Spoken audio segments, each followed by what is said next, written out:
to talk about the triumph of Nigeria Customs and what they did right there in Abuja. He is a seasoned basketball journalist, and of course, she's also the media manager of River Supers. Queen Moseph joins us this morning. Good morning to you. Welcome to In the Game.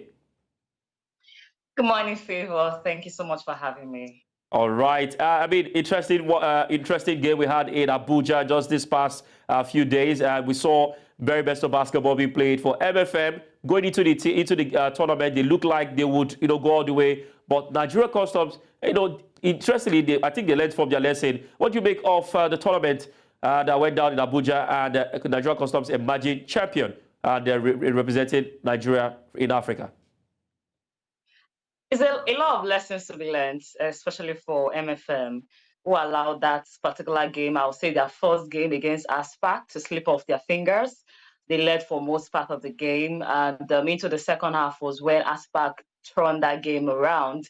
And interestingly, ASPAC have in person one of their coaches, will I say their technical director, Aderemi Adewumi, who was in charge of MFM some years ago, about a year or 2 years ago, before he moved on to Benin Republic. So he's the one in charge of the ASPAC team, both the men's team, and he also has a say also in the women's team. So he had a lot of contribution in that game, and he got his pound of flesh against his former side, and they got that victory for them. So MFM will have themselves to blame.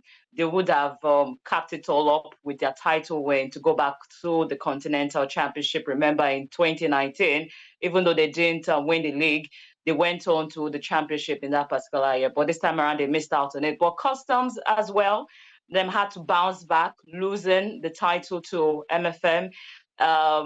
It's like same scenario that happened to the men's team, happened to the women's team.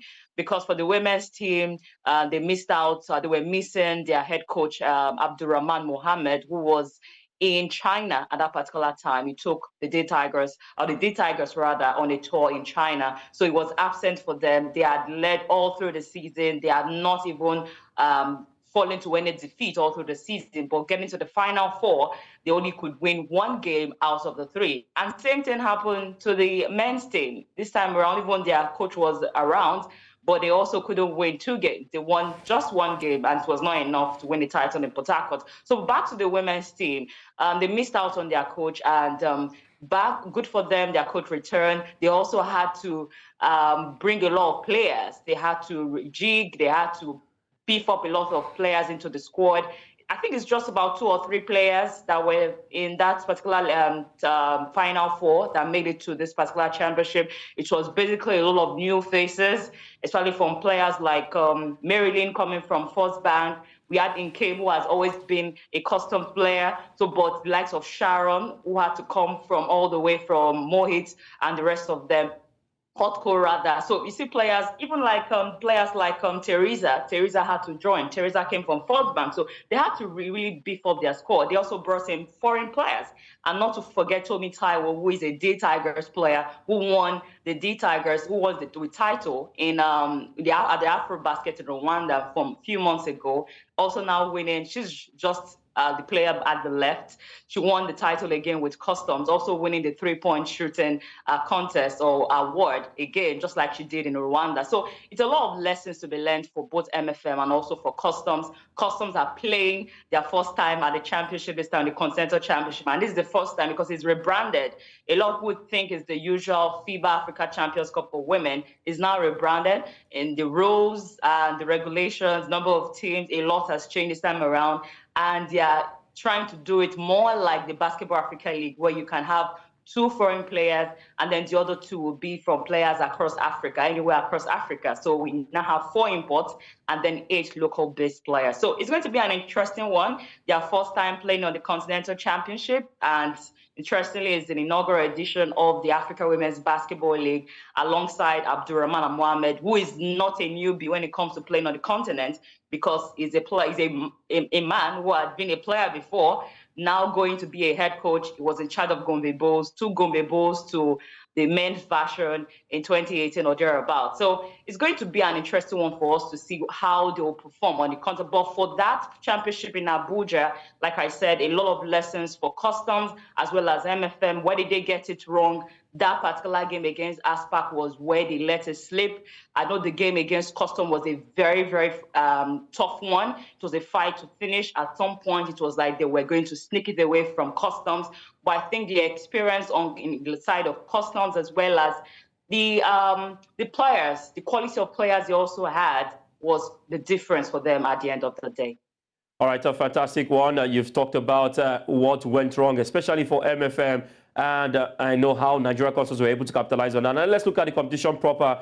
We know, of course, that Customs will be on the continent. Now, in the men's category, we know that the level of competition is so high, where we have, top clubs in the men's basketball in Africa. The women's basketball also is still on the high, but not as, on the same level. Do you think that with the level we have right now in Africa in women's basketball, Nigeria Customs can actually go all the way towards, making themselves proud on the continent?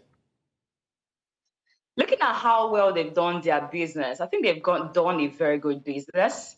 From the two games I saw they played against MFM and ASPAC, I think what was just missing was chemistry, because you basically had over 80% of new players, whether they are from other clubs in Nigeria or coming from abroad. Like one came from the US, one from China. So whether they are from anywhere, the problem was just about chemistry. They've not had time to gel and then put them together. And this tournament just came in how many weeks ago. Customs, they even know they were going to, because for not winning the league and not even finishing second, they didn't even qualify to the continent, because usually it's always first and second that gets to go to the zone 3. Because usually once you finish top and second, that's first and second in the Nigerian league, you get to play zone 3 qualifiers. That is how the Continental Championship has been in Africa. Even for the men's team, the men's one had to change because the Basketball Africa League came into be in 2021. So rather than go on to play qualifiers for Nigeria, we are lucky to be among the other teams, the other 5 or 6 teams who get to have that automatic spot. But for other teams across Africa, they have to go through qualifiers. So for the women, you have to go play zone 3 qualifiers. And zone 3, you have the likes of Togo, Benin Republic, Nigeria, Liberia, Burkina Faso, all this, Cote d'Ivoire. You have all these countries under zone 3. So you get to compete. So Customs, even though they're going to play, it was supposed to be MFM and then the likes of Air Warriors. But a lot of issues around Air Warriors, they couldn't compete. So for Customs, they had to bid. They bid for hosting it. So for hosting it, they got a wild card to host the tournament and then get to compete. So, but good for them. They had to beef up the squad. So, but they didn't have that time to really gel and build their chemistry. But with the 2 games played, I think they can build on it going to the Continental Championship.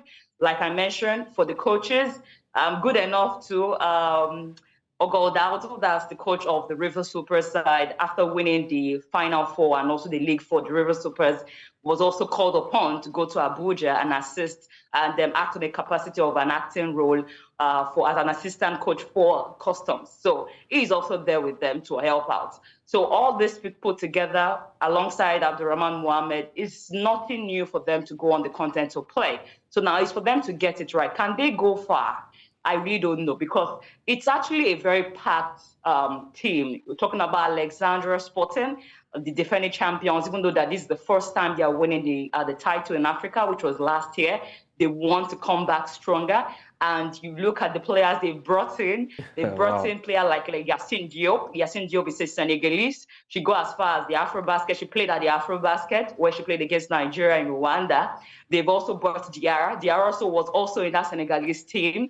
So they've also brought her back, but she played with them last year. So they've beefed up their squad. They've also brought in a player from the NBA. They also brought back their player, Higa, who won the MVP last year. So they want to really maintain it. And as far as the women's continental championship is concerned, the Northern African sides have not really won the continental championship for women. So for the Alexandria Sporting, they want to see how they can maintain it and also retain their title. So for Customs, if they borrow a leaf from First Bank, because good enough for the men's team, we've not had the luck of winning the continental championship. But First Bank have won the women's continental championship twice.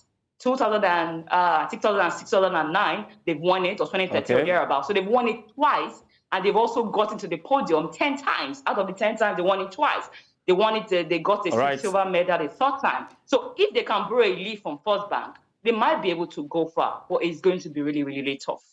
All right, going to be tough, and we can only hope that, of course, they get support from, the NBBF and a lot of basketball-loving bodies in Nigeria going to the continent. Thank you very much, Pete Moseph. I mean, it was an interesting Thank you so time much for having with me. you on the show this morning. Thank you very much.